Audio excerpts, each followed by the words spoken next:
Today, let's look at the President of the United States. The President is the head of the executive branch, and we're really going to spend time just on the President today, not the whole branch. First of all, most of us know that presidents can only be elected for 2 year or 2 4-year terms. That's the max they can serve. That has not always been the case. When the Constitution was originally written, there was nothing in there that said how many terms you could be elected for. But no one was ever elected to more than 2 terms until Franklin Roosevelt was. Franklin Roosevelt was elected in 32, again in 36, again in 40, and again in 1944. And he died before his 4th term of office expired. But at this point, America, I guess, decided that that was too much, and we passed a constitutional amendment that limited a president to 2 terms of office. Now, that amendment also says that someone could be president for a maximum of 10 years, and the only way that is possible is if they were vice president, the president died, and then they served 2 years of that term. There was 2 years or less left, and then they were elected 2 more times. That would equal 10. If they took over, let's say a president dies, and the vice president takes over with 3 years remaining on the term, and then is elected again. So now they've served 7 years. They couldn't run again because if elected, it would exceed the 10 years that the Constitution allows. That was added in 1951. All of that stuff with the 22nd Amendment. Some presidential qualifications: you must be a natural-born citizen, at least 35 years of age, and you need to live in the United States for 14 years of your life. When we say a natural-born citizen, it doesn't mean that you have to be born within the United States. It means that you have to be born an American citizen at birth.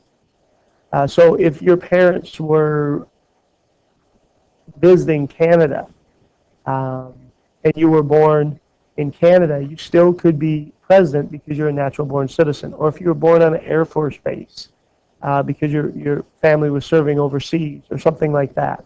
And it just means at birth, you must be an American-born citizen. Now, if you were born in another country and adopted as a baby and then became a citizen, you couldn't be president.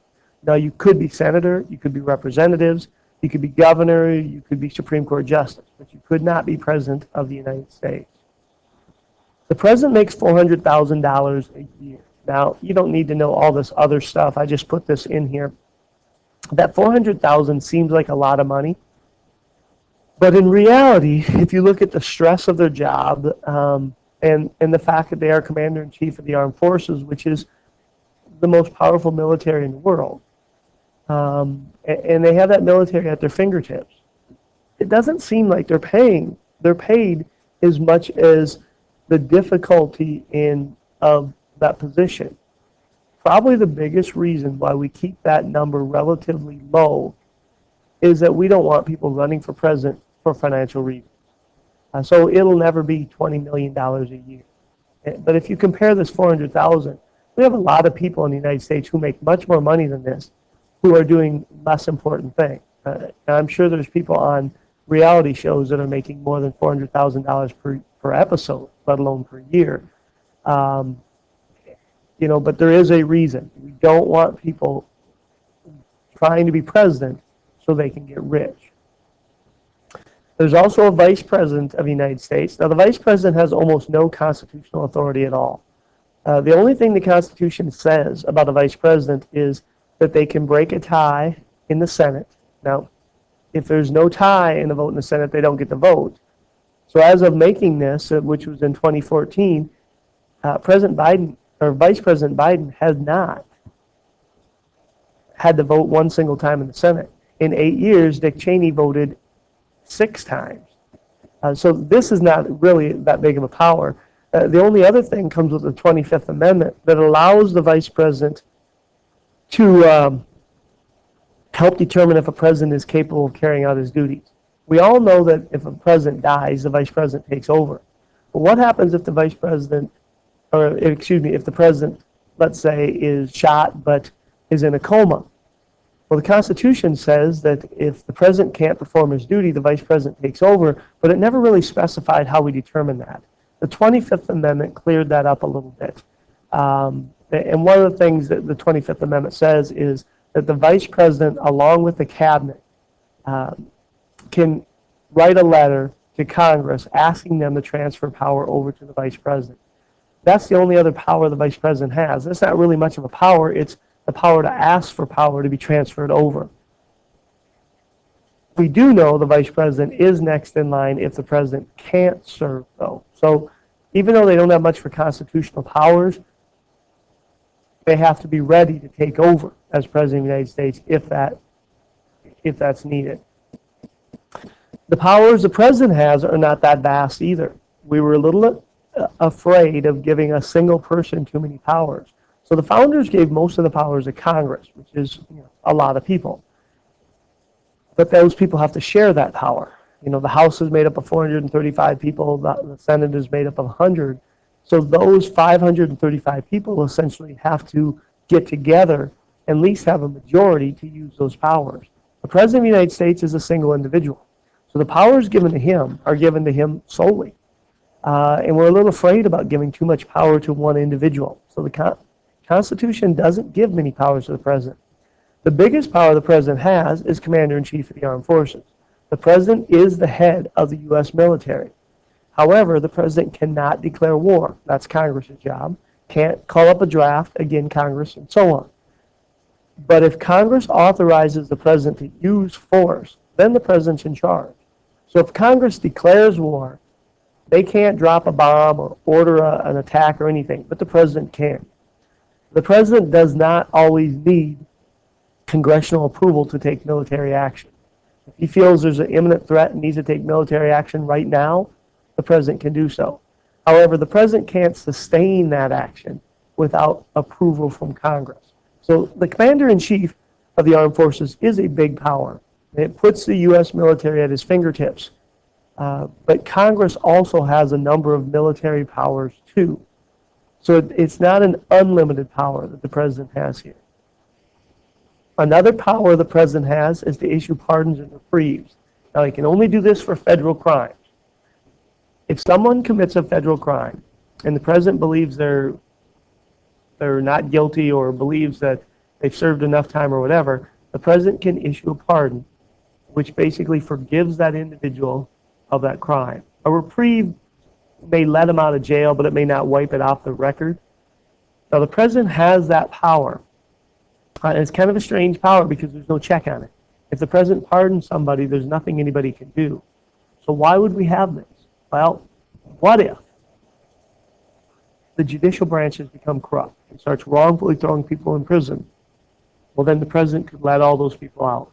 Now, that hasn't happened, but the President still has that power to pardon people for federal crimes, and they use it. I'm not going to go through this pardon list here, but I'll give you a couple examples. Every Confederate soldier was pardoned by Andrew Johnson. Nixon was pardoned by Ford for anything that he might have done during the Watergate time. President Carter pardoned all the Vietnam War resistors. Yes. Draft dodgers. And there's been actually many, many, many different pardons. Some for maybe political reasons, some bigger than others. But the President does have the power to pardon. If you're interested, Google search presidential pardons, and you'll see that every president, or if not every president, almost all presidents have pardoned many, many people. Another power the President has, and this is actually two, they can make treaties, and they can also appoint people to different positions. Let's start with treaties. A treaty can be made by the President, but then it has to be approved or ratified by a 2/3 vote of the Senate. And if that treaty is not ratified, it doesn't go into effect. So the President does have treaty power. However, it's not an unlimited power. Same thing goes with appointments. We're talking about appointments to federal judges or Supreme Court justices and cabinet members and things like that. Those people have to be chosen by the President. However, the Senate must agree to that. The Senate must confirm that appointment with a majority vote. So again, these are two powers the President has, but they're not unlimited powers. The President has veto power. Now, we've talked about this before when we looked at Congress. But If Congress passes a law, it then has to go to the president. And the president can sign it, which becomes law, or veto it. If the president vetoes that bill, it's not necessarily dead because Congress can override that veto with a two-thirds vote. But 96% of presidential vetoes stand. Only 4% of vetoes have been overridden. So presidential veto power is a pretty big power that the president has.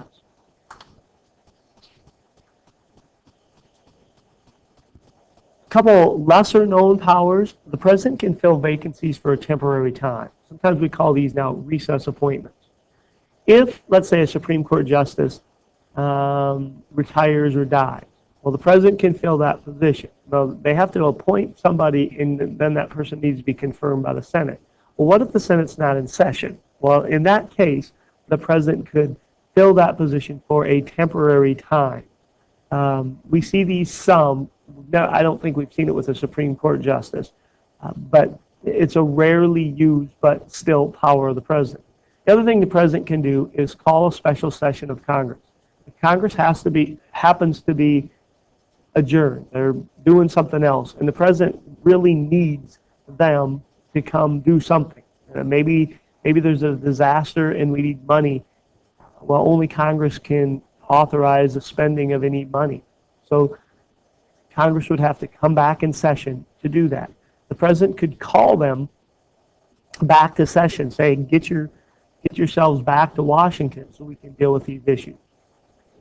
Those are the powers of the president. Some of them are bigger than others, but there's not very many. Notice when we had studied Congress, we see a lot more powers than we do when we say the president. It's because we don't want to give the president too many powers because he's a single individual. And we're always afraid that if we give power to government, what if they use that power unjustly?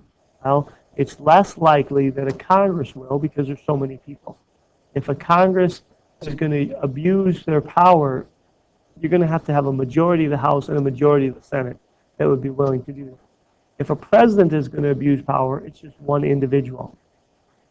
So by giving them few powers, we're better protecting ourselves from them abusing them. Now, we will look at